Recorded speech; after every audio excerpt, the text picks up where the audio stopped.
that Ele Pekudei Mishkan Ha'edus Asher Puker Al Pi Moshe. Avodas HaLevim Yadishon Ben Aaron HaKohen. Now, the second pasuk is important. Ubetzal ben Uri ben Chulamat Yehuda. Ose is kol Hashetziva Hashem es Moshe.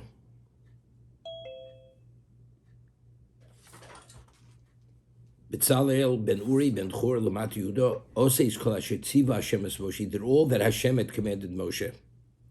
So before we do Rashi, initially when the Torah tells us that the one who was chosen to oversee the Mishkan, the Torah uses the words Ru. Korasib she Betzal ben Uri ben Chor Lamat Yehuda.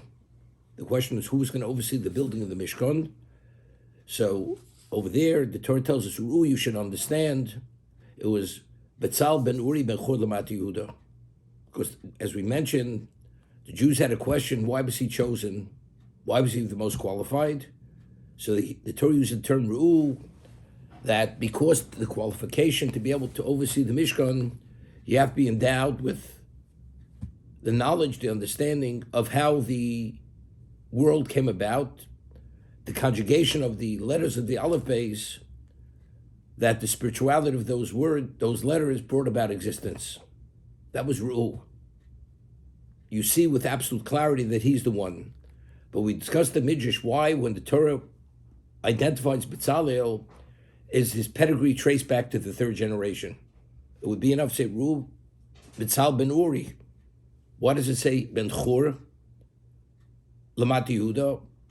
So the Midrash tells us because Chor was the son of Miriam, and initially when they wanted to make the golden calf, because he opposed and he protested, he was killed.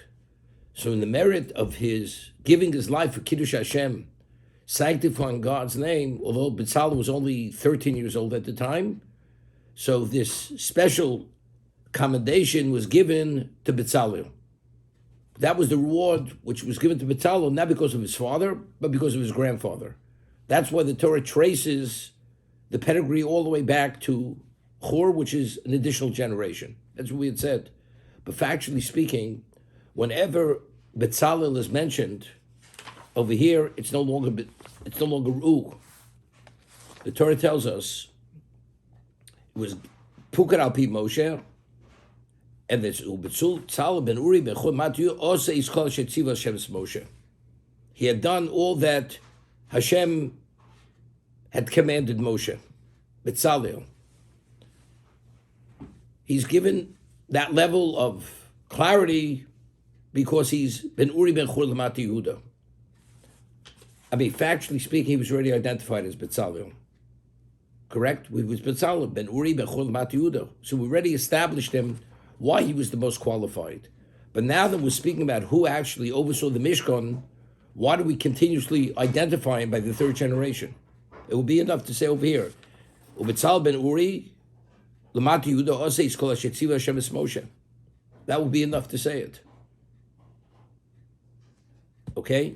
Why does the Torah always, when it identifies Betzalel, it's going back to the third generation? It would be enough at this point to say it's Betzalel ben Uri, Lamat Yehuda.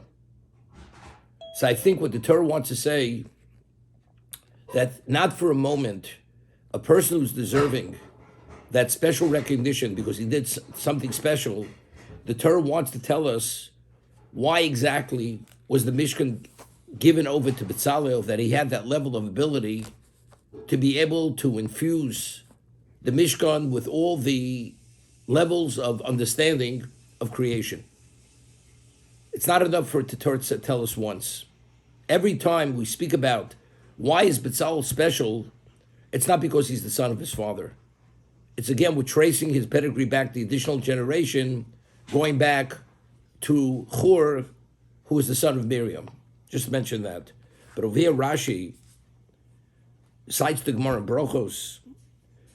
Now, what is the source of all information in the Torah? Moshe Rabbeinu. So if Moshe Rabbeinu is the source of everyone, of anything which relates to the will of Hashem, the Torah should have said over here, Ubetzal ben Uri ben Chor Lamat Yehuda Osa is kol Hashetziva Moshe. all that Moshe commanded him, because anything Moshe had commanded is the word of Hashem. But it doesn't say that. It's called Shetziva Hashem es Moshe. He did all that Hashem had commanded Moshe. Take a look in the Rashi, Chov Beis. Ashetziva also Moshe en ksiv kan. It doesn't say all that Moshe had commanded him, which transmitted what God, the will of Hashem. Shetziva Hashem es Moshe. Afilu dvorim shlomo lo rabo. Betzal was even aware of things which were not taught to him, which were not communicated to him by his teacher, by his Rebbe. Eskima daito l'mashin nemar l'Moshe b'Sinai. He came upon what Hashem had said to Moshe at Sinai. We'll see. Ki Moshe tzivu l'Betzal l'lasos tchilo kelim v'akach mishkan. Initially, Moshe had commanded Betzal first to make the vessels, the komots and the Mishkan, and then the Mishkan. Then the structure, the krushim and the covering of the Mishkan. That's what Moshe had commanded Betzalel. Omalo Betzalel. So Betzalel says to Moshe, Minug olam lasus tchila bayis v'akach mesim kelim besocho. The way a person normally conducts himself, first you build a structure, and then you bring the various components into that structure. Not first you build the various components and then you build the structure and bring it in afterwards. Amalo kashamat pi HaKadosh Baruch Hu. So Moshe, when Betzalel said that to Moshe, meaning the order that Moshe had commanded him was really out of order. Because Moshe had told Betzalel first build the various parts of the Mishkan, and then you build the structure, and bring them all into that structure. And over here, Betzalel says, but that's not the way it's done. First you build the structure, and then you bring what has to be brought into that structure. Amalo Moshe, Betzel Kelo Yiso. That you have this level of clarity and wisdom, it's clear you're in the shadow of Hashem. Therefore, you have this understanding, although it's not something I told you, because I told you the order sequentially is the other way. He says, no question, that's what Hashem did tell me. And ultimately, that was the order. They first built the Mishkan, and then they built the Kelim. They built the vessels. I mean, how do we understand this? I mean, Moshe Rabbeinu made a mistake. Moshe tells him first build the Mishkan, first create the variables, the components of the Mishkan, and then you build the structure. So Betzalel says, no, the way, logically speaking, you should first build the structure and then the components. Firstly, I mean, why was Betzalel's response to Moshe so profound? Is it so profound? You know, you build a house. I mean, do you actually, maybe you buy things, put them in order, so when the house is built, they deliver everything. Because otherwise, where are you going to put it? If they deliver it to the site where they're going to construct the house, it's not protected, or it's not functional yet. It's only functional when you're in the house. Then whatever you buy has relevance to the usage of those items.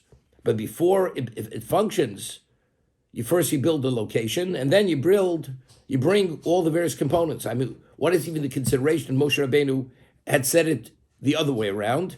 And what's so profound with Betzalel's response? The Betzalel saying, no, logically, that's not the way it's done. And he says, Kachu minag olam. That's the way the world conducts themselves. First you build the structure, and then you build the components. So I think Rav Meir Simcha explains it this way. Initially, God was meant to dwell in our midst before the Chet Egel. He was supposed to dwell directly in our midst. We didn't need the structure. The structure wasn't essential for the Shekhinah to dwell in our midst. So everything would have been already functional without the structure itself. After the Chet Egel, because we were at arm's length, and we had a second set of tablets, which is an indication that it's no longer the same. It's no longer the same, that there's a distance, and we need the medium of the Mishkan for the Shekhinah to dwell in our midst. So now, what do you do first? First, you have to create the structure, because that is the medium for the Shekhinah to dwell in our midst. So Moshe Rabbeinu, originally Hashem had said to Moshe Rabbeinu, first the components, and then you build the outer structure because it's secondary. That's not essential. But after the Chet Egel, where we were worthy or qualified to be the location for the Shekhinah directly to dwell in our midst, therefore, first you have to build the structure, which is the medium, and then you bring what's needed for that medium to function, and therefore you need the components of the Mishkan. Okay, that was the discussion between, which was what Moshe originally heard from Hashem was before the Chet Egel.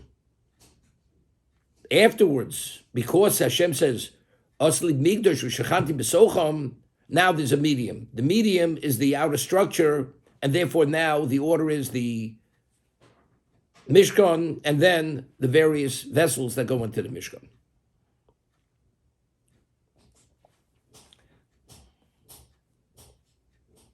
Rabbi, Yes. are you recording or can I ask you a question?